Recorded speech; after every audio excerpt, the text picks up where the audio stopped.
Approaches and styles of change management. Different approaches can be used to manage resistance and facilitate organizational change. Cutter and Schlesinger identified several change management styles, including education and communication, participation and involvement, facilitation and support, negotiation and agreement, manipulation and co-optation, and power or coercion. Each approach varies in terms of speed, level of employee involvement, and effectiveness depending on the circumstances.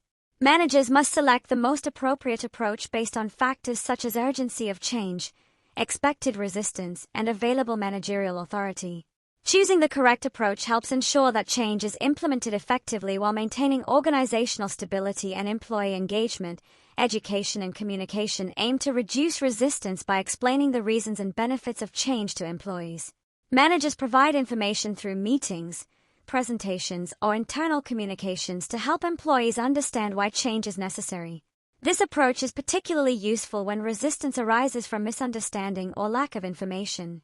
By clearly communicating the strategic rationale for change, managers can build trust and encourage acceptance. However, the approach may be time-consuming, especially in large organizations, and it may be ineffective if employees do not trust management or if the change will clearly have negative consequences for them. Participation and involvement encourage employees to contribute to the design and implementation of change initiatives. By involving employees in decision-making processes, managers can increase commitment and reduce resistance because employees feel that their views are valued. Participation may also generate valuable insights from employees who understand operational issues in detail. However, this approach can slow the change process because decision-making requires consultation and discussion. Participation is therefore most suitable when employees possess relevant expertise and when the organization has sufficient time to implement change gradually. Other approaches include facilitation and support, negotiation, and coercion depending on the circumstances. Facilitation involves supporting employees through training, counseling, or assistance to overcome fears and uncertainties. Negotiation may be necessary when powerful stakeholders oppose change and compromise is required. Manipulation or co-optation may be used to influence key individuals by involving them in decision-making processes. In extreme cases, management may use coercion to enforce change quickly. The choice of approach depends on the urgency of the situation, the level of resistance expected, and the power held by management. Role of change leader in communication. The change leader plays a central role in guiding and managing the change process within an organization. This individual is responsible for articulating why change is necessary, defining the desired future state, and ensuring that the organization moves in that direction. In many cases, the change leader may be the CEO or another senior executive with sufficient authority and influence. Effective change leadership requires strong communication, strategic vision, and the ability to motivate employees.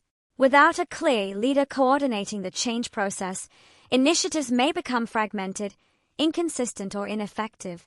Communicating the vision for change is one of the most critical responsibilities of the change leader. According to Cutter's change leadership framework, leaders must develop a clear vision that explains the purpose and benefits of change. This vision must then be communicated widely throughout the organization to ensure that employees understand the direction of the transformation.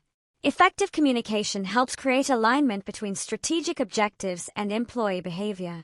Without a clear and compelling vision, change initiatives may lose focus and employees may fail to understand their role in the transformation process.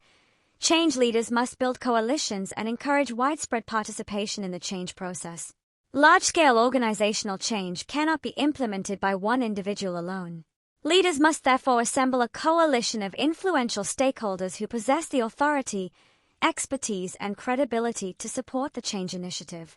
These individuals may come from different departments and organizational levels.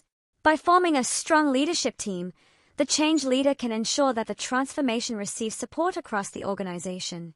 Coalitions also help overcome resistance by demonstrating that the change initiative has broad backing from respected individuals within the organization.